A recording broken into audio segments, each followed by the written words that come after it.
반갑습니다. 저는 에이스 영어 원장 땀쌤입니다. 오늘 저랑 할 내용은 이제 문법 파트고요. 일단은 이 강의는 이제 초심자부터 해서 중급자분들까지 이제 문법을 이제 시작하시려고 하시는 분들께서는 되게 도움이 되는 강의라고 생각을 합니다. 그리고 지금까지 문법을 배워왔지만 조금 정리를 하고 싶으신 분들께도 좀 추천을 드리고 있습니다. 자, 바로 시작을 해보도록 하겠습니다.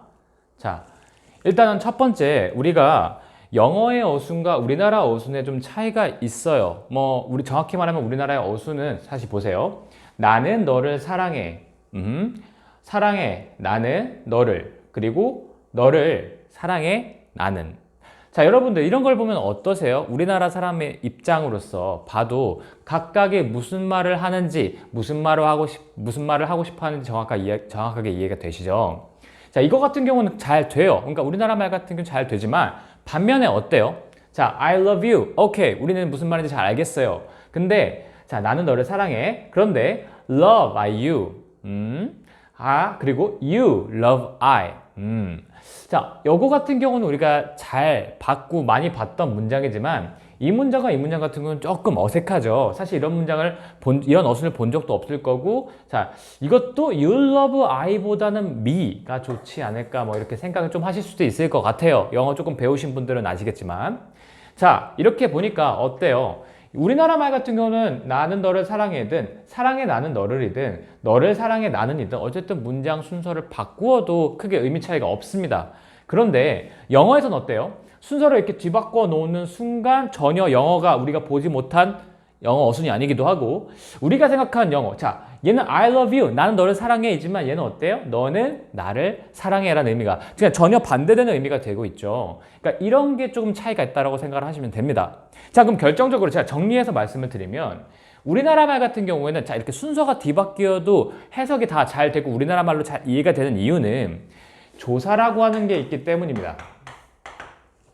조사가 뭐냐? 우리 은는이가 주격 조사라고 하죠. 목적격 조사 을를, 그리고 서술격 조사라고 하는 하다, 이렇게 끝내는 애들이 있죠. 자, 마찬가지입니다. 얘도 자, 사랑해, 서술격 조사, 주격 조사, 목적격 조사, 마찬가지로 이렇게 다 이미 순서가 바뀌더라도 자기 자신의 역할은 그대로 가고 있습니다.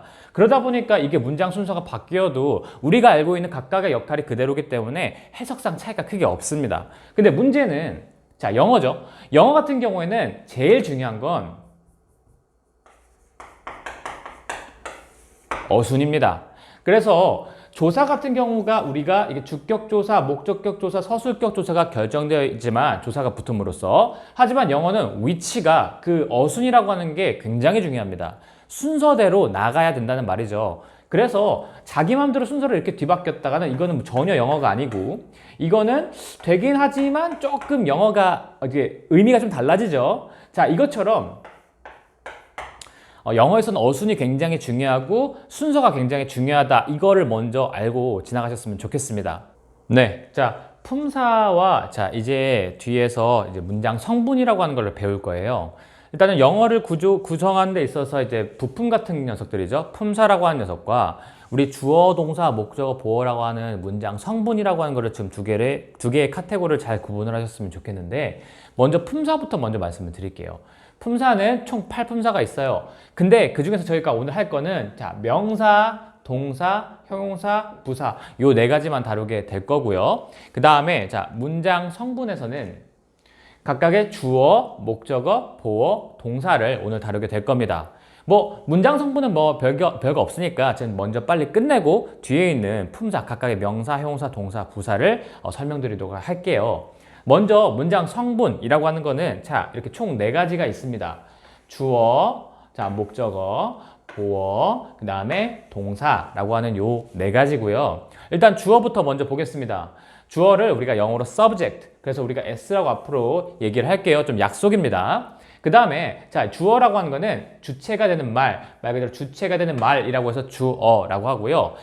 이 주어는 우리나라 말로 이제 해석을 할 때 조사를 은, 는, 이, 가를 붙입니다. 자, 다시 은, 는, 이, 가. 제가 주어가 어떻게 해석이 돼요? 라고 물어보시면 여러분들께서는 은는이가 라고 바로 말씀을 해주시면 좋겠습니다. 지금 바로 몇 번 되뇌어 보세요. 은는이가. 자, 목적어입니다. 목적어는 우리가 O라고 이제 약속을 할게요. 자, 오브젝트라고 하는 거고요. 자, 대상이 되는 말. 이게 북한에서는 대상어라고 얘기를 한다고 하더라고요. 그래서 대상이 되는 말. 즉, 내가 밥을 먹는다라고 할 때 그 먹는다에 대한 대상이 뭐예요? 그렇죠. 밥을이죠. 그러니까 우리가 그거를 을이라고 보통 목적어를 해석을 하게 될 겁니다.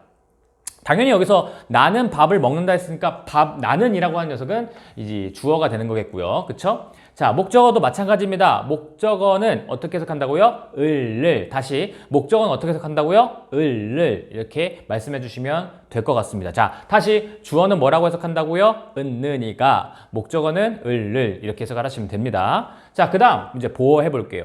보어는 우리도 이것도 C라고 약속을 하겠습니다. 자, complement라고 있는 건데 complement라고 한 뜻 자체가 보충하다, 보어라는 뜻이 있어요. 우리 이번 기회에 같이 알아둬요. 보충하다. 자, 보충하는 말로 주어와 목적어를 보충해 준다라고 하는 겁니다. 자, 주어를 보충해 줄 때 우리가 주격 보어라고 할 거고요. 목적어를 보충해 줄 때 우리가 목적격 보어라고 얘기를 할 거예요.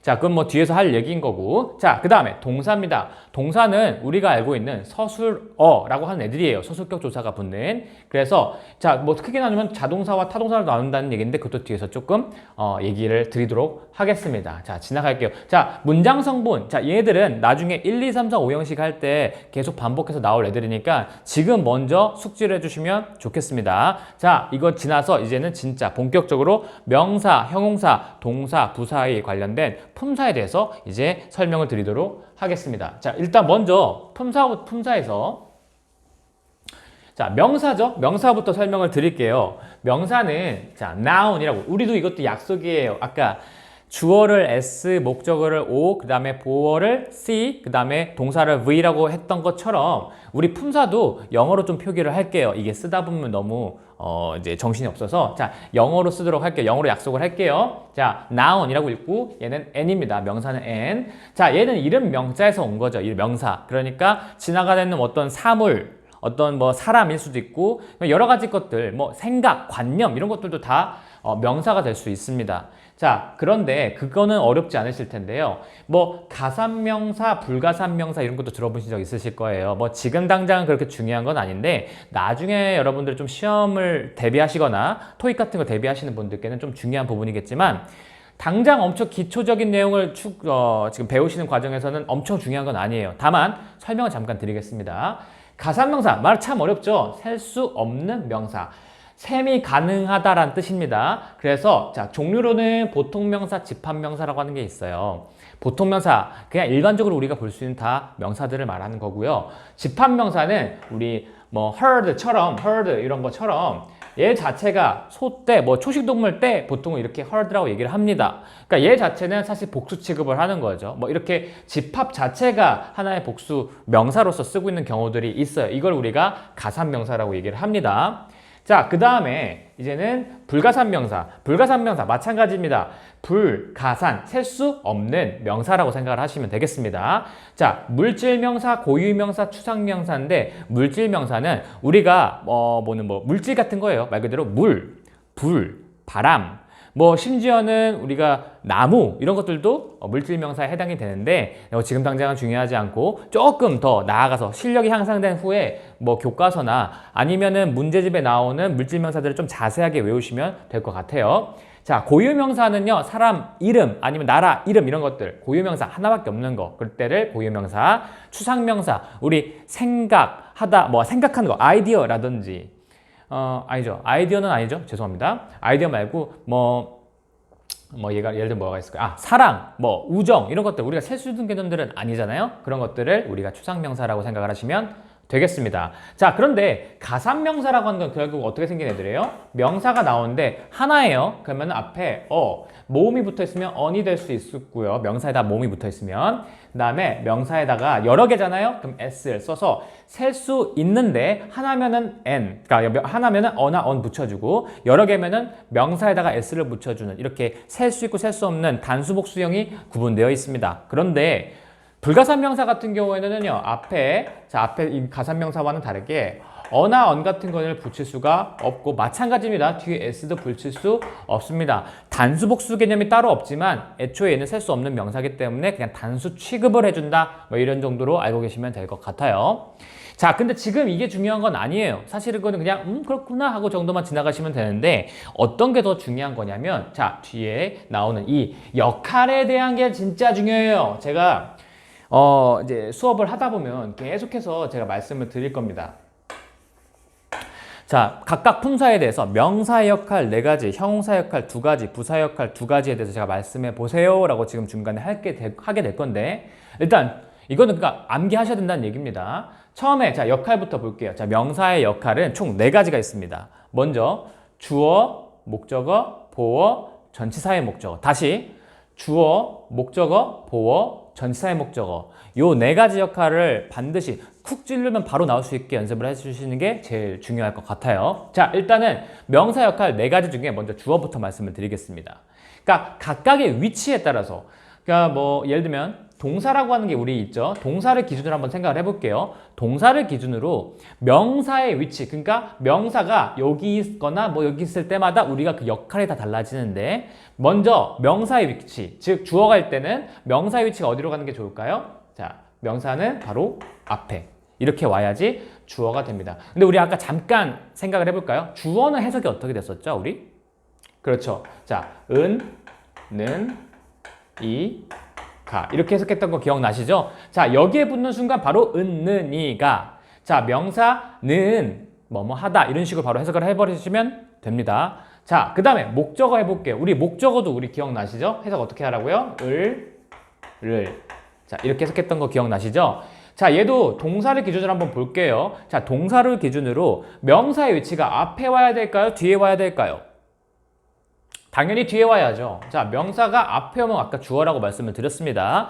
자, 명사가 뒤로 왔을 때 이거를 우리가 목적어 을이라고 해석을 하시면 되겠습니다. 이때 조심하셔야 될 거 목적어인데 제가 가끔씩 이렇게 t라고 쓰는 경우들이 있어요. 이게 타동사라는 의미인데 타동사 뒤에 명사가 올 때 우리가 이거를 목적어라고 얘기를 할 겁니다. 자, 지금은 이해는 나중에 하시고요. 일단은 보어 볼게요. 자, 보어는 어떤 동사랑 친하냐? 제가 먼저 물어볼 겁니다. 어떤 동사랑 친해요? 라고 물어보면 여러분들께서는 자, 비동사랑 친해요 라고 말씀하시면 될 것 같습니다. 자, 비동사랑 친해요 라고 한 건데 자, 비동사. 자, 앞에 명사 오면 안 됩니다. 그럼 주어예요. 뒤에 명사가 와야 되겠죠. 되셨죠? 자, 그 다음에 전치사의 목적어. 자, 전치사라고 하는 게 뭐 여러 가지 형태들이 있습니다. in도 있고, of도 있고, for, with 뭐 되게 많은데 이거를 지금 여기서 정리할 수는 없을 거고 나중에 따로 정리해서 말씀드리도록 할게요. 자, 전치사의 목적어인데 우리 전치사라고 하는 녀석이 나왔을 때 전치사라고 했을 때 우리 명사의 위치가 앞이냐 뒤냐 이거 물어볼 수 있어요. 자, 명사의 위치는 반드시 전치사의 목적어 반드시 뒤에 와야 됩니다. 되셨죠? 자, 중간에 제가 설명을 사실 끝까지 다 했는데 용량이 부족해서 그런지 지금 중간에 동영상이 끊겼어요. 그래서 조금 다시 설명을 해야 될 것 같습니다. 자, 다시 말씀을 드릴게요. 자, 먼저 주어는 우리 자, 동사를 기준으로 명사 위치 어디 가야 된다고 했었죠? 바로 앞에 여기 명사가 가야 된다고 말씀을 드렸죠. 그 다음에 자, 동사를 기준으로 목적어는 타동사라고 했습니다. 자, 목적어는 반드시 그 뒤에 명사가 가야 된다고 말씀을 드렸고요. 그 다음에 보어는 어떤 동사랑 친하다고 말씀드렸죠? 자, 비동사랑 친하다고 말씀드렸죠? 비동사 뒤에 명사가 올 때 우리가 이거를 보어라고 얘기를 할 거예요. 그 다음에 전치사의 목적어는 자, 전치사를 기준으로 해서 뒤에 뭐가 와야 된다? 명사가 온다 라고 말씀을 드렸는데 우리 전치사와 명사가 이렇게 왔을 때 자, 이렇게 괄호를 칠 거고요. 이거를 우리가 뭐라고 한다? 앞에 이 두 글자를 따서 전, 명, 자, 구라고 말씀을 드릴 거예요. 자, 자주 나오는 녀석이니까 우리 지금부터 좀 친하게 지내시면 좋을 것 같습니다. 자, 다시 우리 명사 역할 4가지 중요하다고 말씀을 드렸습니다. 자, 첫 번째 뭐라고요? 주어, 목적어, 보어, 전치사의 목적어. 요 4개 안 보고도 바로 말씀하실 수 있을 정도로 지금 잠깐 잠깐 스페이스바 누르시고 자, 다시 주어, 목적어, 보어, 전치사의 목적어 따라 하십시오. 자, 그리고 각각의 역할에 대해서도 좀 잘 알고 있어야 돼요. 주어는 자 동사를 기준으로 해서 뭐라고요? 명사가 앞이라고요? 뒤라고요? 앞에 있느니가. 그리고 목적어는 뭐라고요? 동사를 기준으로 자 명사 위치가 앞에 오면 안 되죠? 뒤에 와야 되죠? 그럴 때 이 동사가 우리 타동사라고 잠깐 말씀드렸습니다. 타동사고 을이라고 해석을 하시면 돼요. 그 다음에 보어죠. 보어는 어떤 동사랑 친하다고요? 비동사. 비동사 뒤에 뭐가 온다고요? 명사. 그게 우리가 보어라고 얘기를 할 거고요. 그 다음에 자 마지막에 전치사에 대한 목적어는 전치사를 기준으로 명사가 뒤에 반드시 와야 됩니다. 그걸 우리가 합쳐서 전명구라고 얘기를 드릴 거예요. 되셨나요? 자, 이것도 여러 번 반복을 해보시고요. 말을 할 수 있도록 스스로 보지 않고 말을 할 수 있을 정도로 하시면 완벽해요. 됐나요? 자, 넘어가도록 하겠습니다. 지금 영상이 앞에 게 다 지워져서 지금 멘붕이 살짝 왔는데 괜찮습니다. 자, 일단은 동사입니다. 동사는 자, 서술어라고 하는 거죠. 우리 뭐뭐 하다, 밥을 먹다, 잠을 자다 이런 애들이 서술어죠. 자, 그거에 대해서 우리는 역할이 사실 중요한데 여기선 역할보다는 일단 종류 두 가지만 알고 그냥 지나갈게요. 자, 자동사랑 타동사. 제가 타동사 잠깐 말씀드린 적이 있는데 자, 먼저 자동사. 자동사에서 자는 스스로 자자입니다. 그래서 스스로 쓸 수 있는 동사. 자, 타동사는 꼭 타인이 필요한 거예요. 남이 좀 필요한 녀석이죠. 자, 얘는 뭐가 없이도 쓸 수 있는 녀석? 자, 목적어. 자동사는 목적어가 없이도 쓸 수 있는 동사가 우리 자동사라고 얘기를 하고요. 타동사는 뭐가 반드시 필요한 녀석이냐면 목적어가 자, 반드시 필요한 녀석을 우리가 타동사라고 얘기를 합니다. 되셨나요? 지금은 간단히 한 요 정도만 알고 계시면 될 것 같아요. 네, 넘어갈게요. 다음 뒤에서 1, 2, 3, 4, 5, 6식 할 때 좀 더 자세히 배우실 예정입니다. 자, 그 다음에 형용사입니다. 우리 형용사는 자, 어떤 사람, 어떤 삶을 즉 이게 우리가 알고 있던 아까 명사죠. 명사를 형용해 준다라고 합니다. 자, 형용한다 참 말 어렵죠. 수식해 준다, 더 쉽게 꾸며 준다라는 의미입니다. 자, 그래서 우리가 이걸 앞으로 아까 명사를 우리가 noun, n이라고 했듯이 형용사는 앞으로 a 이렇게 표시를 할게요. a라고 표시를 할게요. 자, 형용사도 마찬가지입니다. 두 가지 역할인데 그 두 가지 역할이 굉장히 중요해요. 나머지는 다 기억을 많이 못 하셔도 괜찮은데 우리 명사 역할 네 가지, 형용사 역할 두 가지, 부사 역할 두 가지는 반드시 기억을 하셨으면 좋겠습니다. 먼저 자, 형용사 역할은 자, 두 가지가 있는데요.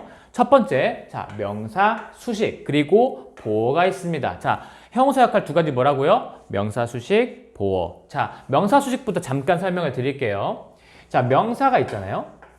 명사를 기준으로 우리 이 명사를 꾸며준다고 했었는데 이 명사를 수식하는 데 있어서 형용사의 위치는 어디에 올까요?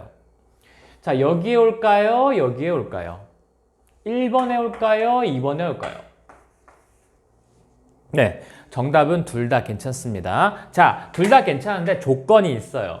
자, 얘는 단어가 한 개, 그러니까 형용사가 한 개일 때, 얘는 형용사 단어가 몇 개일 때, 한 개 이상일 때 가능합니다. 그러면은 저 어때요? 여기는 한 개라는 조건이 있지만 여기는 한 개 이상이니까 한 개도 포함이에요. 그럼 어떤 게 더 많을 것 같아요? 1번의 경우가 더 많을까요? 2번의 경우가 더 많을까요? 네, 2번의 경우가 압도적으로 많아요. 근데 이제 우리나라 같은 경우는 형용사의 위치가 대부분 다 앞에 있어요. 아무리 길어도 다 앞에 있죠. 내가 어제 너가 먹었던 빵. 우리는 빵을 수식하고 싶은 거지만 내가 어제 너와 먹었던 이라는 말의 형용사는 지금 앞에 와 있잖아요. 근데 이거를 영어로 쓰려고 하면 어때요? 길죠? 그러다 보니까 뒤에 가게 됩니다. 그래서 사람들이 되게 어려워하죠. 일단 이 어순부터 제대로 깨우치고 지나가는 게 제일 중요합니다. 자, 이렇게 되는데 그거는 조심하셔야 될 게 하나 있어요. 이거 부정대명사라고 혹시 들어보셨는지 모르겠지만 안 들으셨어도 괜찮아요. 부정대명사라고 하는 건데 예를 들면 이런 겁니다. some, 그 다음에 any, every, 그 다음에 no 라고 하는 녀석과 뭐가 더져서 자, thing, body, 그 다음에 뭐 one 이런 녀석들이 합쳐서 something, somebody, someone, anything, anybody, anyone 뭐 이런 식으로 바뀌는 애들 알죠? 자, 이거를 우리가 정해져 있지 않다 해서 부정대명사라고 참 말 어렵게 하는데 부정대명사라고 합니다. 이 명사도 얘네들도 하나의 명사죠. 자, 수식해야 되는 형용사가 어디 오냐면 조심하세요. 아무리 단어가 한 개여도 얘네들은 무조건 뒤에서 옵니다. 절대로 앞에서 오면 안 돼요. 반드시 뒤에서 이 앞에 있는 명사를 수식을 하셔야 됩니다. 그래서 우리 노래 가사에서도 많이 봤죠. something special이란 말은 많이 들었을 거지만 special something은 들어본 적 없으실 거예요. 자, something special입니다. 기억이 안 날 것 같으면 계속 되뇌이세요. something special. 그러면은 이해가 훨씬 더 편하실 거예요. 자, 방금 명사 수식은 이제 끝난 겁니다. 자, 명사 수식이고요. 그 다음에 두 번째, 자, 보어입니다. 자, 보어는 선생님, 아까 명사 역할 네 가지 중에서도 보어라고 하는 걸 말씀해 주셨는데 맞아요. 자, 그럼 기억나시면 어떤 동사랑 친하다고 했었죠? 보어는? 그렇죠. 자, 비동사랑 친하다고 했습니다. 비동사 뒤에 뭐가 오면 형용사가 오게 되면 자, 얘가 바로 보어예요. 자, 명사가 올 수도 있고 비동사 뒤에는 명사가 올 수도 있고 형용사도 올 수 있는데 이 두 가지 개념을 먼저 보시면 좋을 것 같고요. 자, 근데 밑에 지금 나와 있습니다. 자, she's a teacher. 자, she's a beautiful 두 문장에서 둘 다 동사는 비동사고요. 뒤에 뭐가 나왔어? a teacher, 선생님. 자, 이거는 명사죠. 자, beautiful, 이건 뭐예요? 아름다운, 이건 형용사입니다. 자, 이렇게 됐을 때 우리는 이 주어와의 관계를 어때요? She is a teacher. 그녀는 선생님이다. 자, 그녀와 선생님 어때요? 같죠? 그러다 보니까 동격이라고 얘기를 하는 거고요. 자, 이건 이번에 어때요? She is beautiful. 그녀는 아름답다. 자, 그녀와 아름다움이 같은 걸까요? 그렇게 보기엔 조금 어렵죠. 그녀가 아름다움의 대명사, 이 정도는 아니지만, 아니니까. 그래서 she is beautiful. 그녀는 아름답다. 자, 해석하는 방법은 뭐냐면요. She is teacher 이라고 하면 she is teacher. 여기는 is는 그녀는 선생님이다. 라고 해석을 보통 하고요. 이렇게. 자, 뒤에 비동사 뒤에 명사가 온 경우에요. 자, 근데 비동사 뒤에 형용사가 온 경우는 요 비동사와 형용사를 합쳐서 그냥 해석을 해 보십시오. 하다. 그러니까 그녀는 아름답다. 그냥 이렇게 합쳐서 아름다운에서 이제 아름답다 동사처럼 만들어 주시면 되겠습니다. 자, 이렇게 해석을 해 주시면 될 것 같아요. 이게 형용사 역할 두 가지였습니다. 자, 다시 형용사 역할 두 가지 뭐라고요? 명사 수식 그리고 보어가 있습니다. 명사 수식은 어때요? 명사를 기준으로 형용사의 위치 어디 온다 했죠? 그렇죠. 앞에도 오고 뒤에도 오고. 근데 앞에 오는 경우는 단어가 몇 개? 한 개. 뒤에 오는 경우는 단어가 몇 개? 한 개 이상. 즉 뒤에 있는 게 압도적으로 더 많이 나올 수 있다고 말씀드렸습니다. 그 다음에 뒤에 보어입니다. 보어는 어떤 동사랑 친하다고요? 비동사랑 친하다고요. 비동사 뒤에 나오는 형용사가 보어라고요. 자, 근데 우리 보어가 취할 수 있는 건 아까 얘기했듯이 명사도 나올 수 있고 형용사도 나올 수 있었어요. 명사로 나올 때는 주어와의 관계가 동격. 자, 형용사가 나왔을 때는 주어와의 관계가 상태 설명이라고 합니다. 자, 그녀가 아름다운 상태잖아요. 상태 설명이라고 얘기를 합니다. 되셨나요? 자, 오케이. 좋습니다. 형용사 역할 두 가지도 꼭 기억을 하시면 좋겠고요. 그 다음에, 자, 이제 마지막 부사입니다. 부사는 좀 설명할 게 좀 많네요. 부사는 좀 설명할 게 많습니다. 그래서 잠깐 이제 쉬고 넘어가도록 하겠습니다.